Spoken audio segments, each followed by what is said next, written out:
दोस्तों जब मैं बात करूं हमारी 11th कॉमर्स की इस जर्नी की जो शुरुआत हुई थी, ये जो सफर था, ये हमारे जुलाई के मंथ में क्या शुरू हुआ था। कहीं ना कहीं अगर इस जुलाई के मंथ की अगर मैं बात करूं तो जब ये सफर की जो शुरुआत हो रही थी तब हमारे मन में, हमारे जहन में ये चीज बहुत ज्यादा क्लियर थी कि ये जो सफर होने वाला है बहुत ही ज्यादा आरामदायक होने वाला है, बहुत ही ज्यादा आसान होने वाला। अगर मैं आपके भाषा में कहूं तो ये जो सफर है मेरे लिए क्या होगा, एक हलवा जैसा होगा। लेकिन अगर मैं बात करूं तो ये जो मेरा वहन था वो मेरे अगस्त में जब मेरा सबसे पहला यूनिट टेस्ट आया और मैं अपना सबसे पहला एग्जामिनेशन हॉल में देने बैठा, जहां पे क्वेश्चन शीट मेरे हाथ में थी, कलम मेरे हाथ में था और मेरा आंसर शीट मेरे राइटिंग पैड में लगा हुआ था। लेकिन मेरा जो दिमाग था वो ये समझ नहीं पा रहा था कि ये जो क्वेश्चन शीट में ये जो क्वेश्चंस लिखे इन सभी का क्या मैं जवाब क्या लिखूं। मुझे ये चीज समझ में नहीं आ रही थी कि कौन सा आंसर किस क्वेश्चन के लिए बना हुआ है। मुझे यह समझ में नहीं आ रहा था कि मुझे याद किए हुए मेरे जो आंसर्स थे वो मुझे अब क्यों याद क्यों नहीं आ रहे। कहीं ना कहीं इन आंसर्स को लेकर मैं कॉन्फिडेंट क्यों नहीं हूं। कहीं ना कहीं मुझे ये क्यों लग रहा है कि ये जो आंसर्स है, ये आंसर्स जो मैंने लर्न किए ये गलत है। कहीं ना कहीं ये जो कैरेक्टरिस्टिक्स ऑफ वांट्स था उसमें मैंने क्लासिफिकेशन ऑफ वांट्स वाले आंसर क्यों लिख के आ गया। ऐसा कई बार होता है। ऐसा कई बार होता है कि जब 11th कॉमर्स में पहली बार जो स्टूडेंट होता है अपना यूनिट टेस्ट का एग्जामिनेशन देता रहता है तो वो कई बार अपने आंसर कुछ और होता है, क्वेश्चन कुछ और होता है, लिखना कहीं और होता है और लिख के कहीं और आ जाते हैं। ये मुश्किलों का सामना करना पड़ता है। अब ये मुश्किलें जो होती है, ये जो फेस है, ये क्यों फेस करना पड़ता है, इसका रीजन क्या है। सबसे पहला रीजन, जो एक मेजर रीजन, वो यह है कि हमने एक माइंडसेट बना लिया कि 11th कॉमर्स इजी है, आसान है, हम नहीं पढ़ेंगे तभी भी हो जाएगा। हम एग्जामिनेशन के एक दिन पहले भी बुक्स लेकर बैठेंगे तो चीजें हमारी क्या हो जाएंगी। ये एक सबसे बड़ी क्या गलती जो आपके 11th कॉमर्स के दोस्त हमारे क्या करते हैं। और कहीं ना कहीं दूसरी जो गलती हमारी ये होती है, हम same pattern, same procedure, same तरीका, सेम टेक्निक्स हमारे 10th स्टैंडर्ड की हमारे 11th कॉमर्स में भी क्या अप्लाई करने की क्या कोशिश करते हैं। कोशिश क्या हम कर ही देते हैं। हम सोचते हैं कि नोट्स बना लिया, लेक्चर्स अटेंड कर लिए, ट्यूशन चले गए, स्कूल चले गए, स्कूल का होमवर्क कर लिया, बस भैया हमारी पढ़ाई जो हो गई। तो मैं आपको बता दूं अगर आप ये टेक्निक फॉलो कर रहे हो तो ये टेक्निक आपकी बहुत ज्यादा गलत है। मैं आपको ये एक एडवाइस देना चाहूंगा कि आप अपने 11th कॉमर्स की जो जिंदगी है इसको बहुत ही अच्छी तरीके से जिए। अब ये इस वजह से मैं ऐसा कह रहा हूं क्योंकि कहीं ना कहीं आपकी जो इस 11th कॉमर्स की जो जर्नी है आपके लिए एक कहीं ना कहीं एक सारथी के रूप में क्या काम करेगी। जिस तरह से महाभारत में आपके कृष्ण ने अर्जुन की जो एज अ बोलते हैं ना एज अ मेंटर काम किया था, वैसे ही आपका जो 11th कॉमर्स की जो जर्नी होने वाली है वो आपके सीए की जर्नी रहने दो, वो आपके सीएस की जर्नी रहने दो, या फिर आगे चलकर आप एक एमबीए बनना चाहते हो तो उस जर्नी में रहने दो। ये जो 11th कॉमर्स है वो आपके साथी के रूप में क्या आपके लिए क्या काम करने वाला है दोस्तों। क्योंकि कहीं ना कहीं ये आपको बताएगा कि चीजों को करना किस तरह से, कंसेप्ट आपको समझने में हेल्प करेगा, साथ ही साथ आपको एक कॉन्फिडेंस दिलाएगा कि भैया मेरे जो बेसिक्स है वो मैंने बहुत अच्छे तरीके से की है, मैंने 11th मैंने बहुत अच्छे से की है तो मुझे इनमें प्रॉब्लम नहीं आने वाला है। ये आपके लिए इस तरह से काम करेगा। तो अब इस जिंदगी को जीने का एक सही तरीका क्या होगा, ये जो सही पद्धति क्या होगी जिस तरीके से मैं इस जिंदगी को क्या एक अच्छे तरीके से जी पाऊंगा और मेरे आगे आने वाली जो जर्नी है उस जर्नी में मैं अच्छा खासा मुकाम क्या हासिल कर पाऊंगा। तो तरीका क्या होगा, तो सबसे पहले जो तरीका होगा दोस्तों वो ये होगा कि आपका शेड्यूल क्या है। सबसे पहले अगर आप अभी बैठे हो तब भी वीडियो पॉज करो और वीडियो पॉज करके सबसे पहले अपना पेपर उठाओ और पेपर उठा के क्या करो, अपना पेन उठाओ और वहां पे आपकी जो टाइमिंग्स है वो आप क्या लिखो कि आप कितना टाइम आप अपने स्कूल में देते हो, कितना टाइम आप अपने ट्यूशन क्लासेस में देते हो, कितना टाइम अपने सेल्फ स्टडी के लिए आप दे रहे हो। और वहां पे आप इतना टाइम ये भी लिखो कि कितना टाइम आपका वेस्ट जाता है, जहां पे आप एक ऐसी चीजें करने में क्या उसको लगा देते हो जो चीज आपके लिए शायद फ्रूटफुल नहीं है, जो शायद आपके लिए फायदेमंद नहीं है। ठीक है, तो वो चीज आप नोट करो तो आपको ये रियलाइजेशन होगा कि एक्चुअल में मैं अपनी इस जो जर्नी के लिए मैं कितना टाइम डेडिकेट कर रहा हूं, मैं कितना टाइम यहां पे डेडिकेट कर रहा हूं कि अपने 11th कॉमर्स की जो जर्नी को मैं एक बहुत ही अच्छी जर्नी क्या बना सकूं। तो उस टाइम को सो चेंज करके उसमें ट्रांसफॉर्मेशन करके उसे एक फ्रूटफुल टाइम क्या बनाने की कोशिश करो ताकि आपकी जो जर्नी है वो बहुत ही ज्यादा क्या अच्छी क्या बन सकते हैं। एक जो जर्नी है आपकी बहुत ज्यादा क्या बोल सकते हैं कि एक बोलते ना एक गोल की तरफ क्या आगे बढ़ने में आपको क्या हेल्प कर सकते हैं। दूसरी चीज यहां पर अगर मैं बात करूं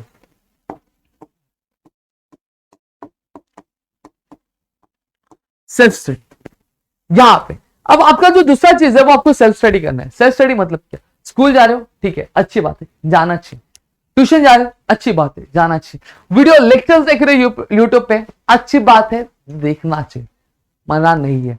लेकिन आपके स्कूल जाना, आपके ट्यूशन जाना, ट्यूशन का होमवर्क करना, नोट्स बनाना, यूट्यूब पे लेक्चर्स देखना, या फिर अगर मैं बात करूं टेक्स्ट बुक रीडिंग करना, ये आपका सेल्फ स्टडी नहीं होता है। सेल्फ स्टडी ये होता है कि आप अपने लर्निंग वाले पार्ट को कितना टाइम दे रहे हो। सेल्फ स्टडी ये होता है कि आप अपने कॉन्सेप्ट्स को कितना अच्छे से रीड करो, कितने अच्छे से बाय हार्ट करो, ये होता है सेल्फ स्टडी। मतलब आपके जो क्वेश्चंस है वो आपको कितना प्रैक्टिस करो, ये आपके सेल्फ स्टडी वाला पार्ट होता है। आप वीडियो लेक्चर्स देख रहे हो, अच्छी बात है, देख रहे हो, लेकिन कहीं ना कहीं सिर्फ वीडियो लेक्चर्स देखने से आपका काम चलने वाला नहीं है। सिर्फ आपके वीडियो जो टीचर्स आपके कंसेप्ट क्लियर कर दे रहे हैं, आप सोच रहे हो कि वो कंसेप्ट क्लियर करके मैं अपना काम चला लूंगा, तो काम चलने वाला नहीं है। अगर आपको अच्छा खासा स्कोर करना है अपनी 11th कॉमर्स की जर्नी में, तो आपके लिए बस इतनी चीज आपके इनफ नहीं है दोस्तों, ठीक है। आपको सेल्फ स्टडी करनी पड़ेगी। और अगर आप ये सेल्फ स्टडी का डेफिनेशन ये रखा है अपने कि नोट्स बनाना, होमवर्क करना, स्कूल के असाइनमेंट्स कंप्लीट करना, प्रोजेक्ट वर्क कंप्लीट करना, अगर आपकी ये सेल्फ स्टडी होती है, तो भैया ये सेल्फ स्टडी नहीं होती है। सेल्फ स्टडी ये होता है कि आप अपने लर्निंग वाले पार्ट को कितना टाइम दे रहे हो, आप आंसर राइटिंग प्रैक्टिस कितना कर रहे हो, ये आपकी सेल्फ स्टडी वाली पार्ट होती है। तो उसको एक अच्छा खासा टाइम डेडिकेट करना क्या सीखो। तीसरी जो चीज होती है हमारी वो ये होती है कि प्रैक्टिस। अब यहां पे हो सकता है कि हमारे कुछ जो दोस्त होंगे वो आपके बैच वाले होंगे, कुछ दोस्त हमारे एसपी वाले होंगे, यहां पे साथ ही साथ हमारे बीके वाले सभी दोस्त हैं। अब यहां पे आप प्रैक्टिस करो, आप कंसेप्ट को समझो, अच्छी बात है, कंसेप्ट समझो, आप स्कूल का प्रैक्टिस होमवर्क करो करो। लेकिन मैं आपको बता देना चाहता हूं कि आपके जो बाकी सारी जो एंट्रीज होती है, जैसे जर्नल एंट्रीज हो गई, लेजर हो गया, आपके सब्सिडियरी बुक्स आने वाले, डेप्रिसिएशन वाला सम आने वाला, फाइनल अकाउंट्स आने वाले, ऐसे कई सारे जो आपको जो सम्स है वो क्या आएंगे, क्वेश्चन आएंगे। तो यहां पे उसको सॉल्व करना तो है, अच्छी बात है, लेकिन आपको उसको एक बार आपने सॉल्व कर लिया तो एक बार सॉल्व करने से कोई भी चीज होने वाली नहीं है।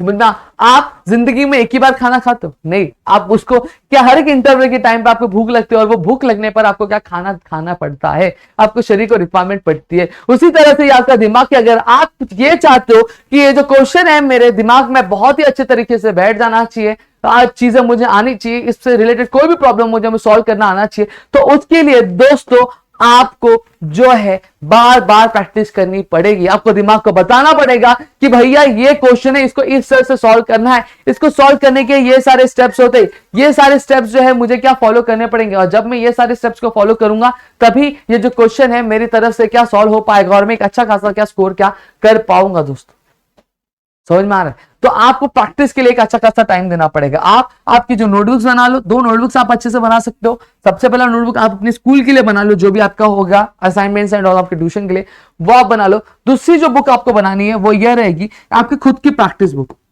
जहां पे आप एक पर्टिकुलर टाइम जो डेडिकेट करोगे आप खुद के प्रैक्टिस के लिए, जो आपके सेल्फ स्टडी में क्या होगा आपका इंक्लूड क्या किया जाएगा। समझ में आ गया? अब नेक्स्ट चीज जो यहां पे अगर मैं बात करूं तो नेक्स्ट चीज आपकी क्या होने वाली है,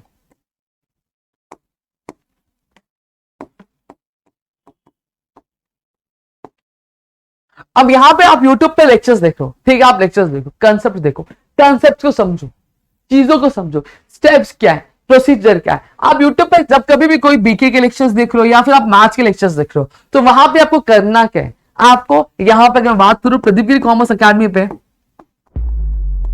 आपके एक एक करके सारे जो लेक्चर्स यहाँ पे क्या पोस्ट किए जा रहे हैं। जब कभी भी आपको कोई भी कंसेप्ट समझाया जाता है, आपको कोई भी सम सॉल्व किया जाता है, तो सबसे एक आधा बार आप उसको क्या पूरे अच्छे तरीके से क्या देख लो, देखने के बाद आपको स्टेप्स क्या पता चल जाते हैं। अब जब दूसरी बार सेम तरीके के जब क्वेश्चन क्या किया जाता है, सॉल्व करवाया जाता है, तो आपको क्या करना है, आपको वीडियो को पॉज करना है, वीडियो पॉज करने के बाद आपको उसको खुद से क्या सॉल्व करना है, खुद से सॉल्व करने के बाद आपको वीडियो को वापस से क्या अनपॉज करना है। जब आप वीडियो को अनपॉज करोगे तो आपके सामने जो पर्टिकुलर लेक्चर होगा उस लेक्चर में आपको सोल्यूशन प्रोवाइड किया जाएगा, तो वहां पे आप आपके खुद के आंसर्स को क्या वेरीफाई कर पाते हैं। अब सेम चीज जब ये चीज आपने कर ली तो अब आप आपके टेक्स्ट बुक के क्वेश्चन पे चले जाओ।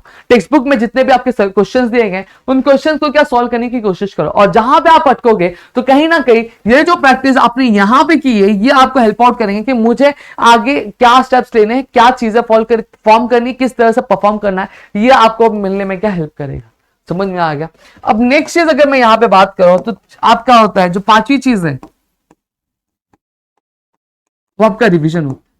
रिवीजन आपको करना रहेगा। अगर आप रिवीजन नहीं करोगे, अगर आप ये सोचोगे कि मैंने एक बार कर लिया और आगे मुझे करने की जरूरत नहीं है, तो ऐसा नहीं होता है भाई। आपको रिवीजन करना पड़ेगा, चीजें बार बार रिवाइज करनी पड़ेंगी। आपने कोई कंसेप्ट पढ़ा, उसको एक दिन 2 दिन बाद वापस से 10-15 मिनट लेके उसके रिवाइज करो कि इसको इस तरह से करना। बीके क्या आपने कोई सब सम समझ ली, जनरल एंट्री समझ ली, लेजर समझ लिया, एक पर्टिकुलर डे ऑफ इंटरवल में उसी वीक में आप एक डे ऐसा रखो जहां पे आप पूरा जो जनरल है वो रिवाइज करोगे, पूरा जो लेजर है वो आप रिवाइज करोगे। ऐसे टाइम आपको क्या करना है, डिवाइड करना है। तब जाके आपकी जो स्टडी है वो क्या एक अच्छी खासी क्या हो पाएगी, आपकी चीजों दिमाग में बैठेगी। नहीं तो आप एग्जाम में बैठे रहोगे, आपको पता है आपको जनरल एंट्री आती है, आपको पता है आपको लेजर एंट्री आती है, लेकिन कंफ्यूजन ये होगा कि अब करूं तो करूं क्या। ये एंट्री शायद यहीं पे होगी, ये एंट्री शायद यहीं पे आनी चाहिए, यहाँ पे 2 आना चाहिए, यहाँ पे बाय आना चाहिए, यहाँ पे डी लिखना था, यहाँ पे सी लिखना था, क्या ऊपर वाला जो स्टेटमेंट था, हेडिंग था, वो इसी तरह से लिखनी थी, क्या फॉर्मेट इसी तरह था। इस तरह की जो दुविधा है वो आपको फेस करने के लिए क्या मिल सकती है। क्लियर हो गया। अब वहीं पे अगर मैं बात करूं 6 जो है दोस्तों, वो आपका पीवाईक्यू होगा। क्या होगा आपका पीवाईक्यू। पीवाईक्यू बहुत ज्यादा इंपॉर्टेंट है। अब ये नहीं कि कंसेप्ट पढ़ लिया, अब चलो टूट पड़ो पीवाईक्यू पे। तो भैया सबसे पहली चीज समझ लो कि पीवाईक्यू पे टूटने से पहले सबसे पहले अपने जो टेक्सुअल क्वेश्चंस है उन टेक्सुअल क्वेश्चंस को अच्छे से कर लो। अगर आपने ये टेक्सुअल क्वेश्चन अच्छे से कर लिया, उसके बाद आपने हर एक टेक्सुअल क्वेश्चन अच्छे से करने के बाद फिर आपकी स्कूल की जो लाइब्रेरी होगी वहां पे आपको विजिट करना और फिर आपको जाके पीवाईक्यू के आपको सॉल्व करना क्या शुरू करना है दोस्तों। समझ में आ गया। फिर जाके ये जो चीजें होंगी वो आपके लिए फ्रूटफुल होंगी। अगर आप ये चीजों को इस तरह से करोगे तो कहीं ना कहीं आज के दिन से आप अपनी 11 कॉमर्स की जो जर्नी है उसे बर्बाद होने से क्या बचा सकते हो। अपनी 11 कॉमर्स की जर्नी बर्बाद करना है, यानी आने वाले आपके समय को बर्बाद करना है, आपके रिसोर्सेस को बर्बाद करना है, आपकी कहीं ना कहीं जिंदगी के उस लम्हे को बेकार करना है जो कहीं ना कहीं आपने आप में ही बहुत ज्यादा क्या कीमत रखते हैं। या ऐसी शख्सियत को बर्बाद करना जो आपके आने वाले टाइम में एक बहुत ही वैल्यूएबल शख्सियत क्या बनने वाली है, और वो शख्सियत कोई और नहीं, वो आप हो। अगर आपको लगता है कि ये चीज मैं नहीं कर सकता तो मैं आपको बता दूं, ऐसी कोई भी चीज जो शायद आप नहीं कर सकते, बस जरूरत है तो वो है अपने आप में खुद को क्या पहचानने की। जब आप अपने आप को खुद को पहचान जाएंगे तो मैं आपको बता देना चाहता हूं कि आप क्या चीजों क्या क्या परफॉर्म कर पाओगे। वो चीज यहां पे ये चीज मैं ऐसे नहीं बोल रहा कि चीजें जो मैं भी आपके 11 कॉमर्स की जर्नी से गुजरा हूं, मैंने भी वो चीजें परफॉर्म की, मैंने भी खुद को अंडरस्टिमेट किया। और आज ये किसी चीज है जहां पे अगर कुछ अंडरस्टिमेशन होती है, जहां पे एक कॉन्फिडेंस यहां पे बिल्डअप हमने किया है कि ये चीज है तो ये चीज हम करेंगे। हो सकता है कि वो चीज ना हो पाए, लेकिन कहीं ना कहीं कोशिश करना बहुत ज्यादा जरूरी है। और जब हम कोशिश करते हैं, जब एक बार 2 बार 3 बार चीजें नहीं होती, लेकिन कहीं ना कहीं एक ऐसा समय भी आता है, एक ऐसा लम्हा भी आता है, एक ऐसी चीज भी आती है जहां पर वो चीजें हम परफॉर्म करके हम वहां पे खड़े उतरते हैं और खुद को एक नए तरीके से पाते, एक नई स्किल से पाते, एक नए चीज से पाते। तो वो कहीं ना कहीं हमारा कॉन्फिडेंस बूस्ट करने में सबसे ज्यादा हमारा हेल्प कर। तो दोस्तों यहां पे आप अपनी जर्नी कब से शुरू करें, आज से, कल से, या फिर अभी से करें, तो कमेंट सेक्शन में जरूर बताना। और अगर ऐसी और वीडियोस चाहिए तो प्लीज कमेंट सेक्शन में कमेंट करना। और नीचे टेलीग्राम चैनल का लिंक दिया हुआ है, आप जाके उससे ज्वाइन कर सकते हो, जहां पे हम आपके रेगुलर प्रैक्टिसेस, रेगुलर क्वेश्चंस और सारी चीजें आपके नोट्स की हम क्या प्रोवाइड कर रहे हैं। तो मिलेगा हमारे नेक्स्ट वीडियो में, तब तक के लिए घर पे रहो सुरक्षित, अपना ध्यान जरूर रखिएगा दोस्तों।